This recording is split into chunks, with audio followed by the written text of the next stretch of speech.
Sa paggugupit, hindi kailangan ng mamahaling gamit or branded. Kasi kamay mo din ang gagawa. Tsaka huwag tayong titingin sa gawa ng iba. Gawin natin yung atin. Ituring natin silang kakampi, kauri.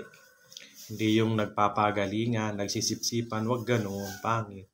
Ibigay mo ang best mong gupit sa customer para masiyahan siya. Pag masaya ang customer lobas ng shop, masaya ka na rin na naggupit, di ba? Kaya ayusin natin ang ating mga trabaho bilang barbero para hindi tayo minamata ng iba. Bigay natin ang ating best. Tapos, entertain natin ang customer para hindi naman siya maboring. O, di ba? Ganun lang, basic.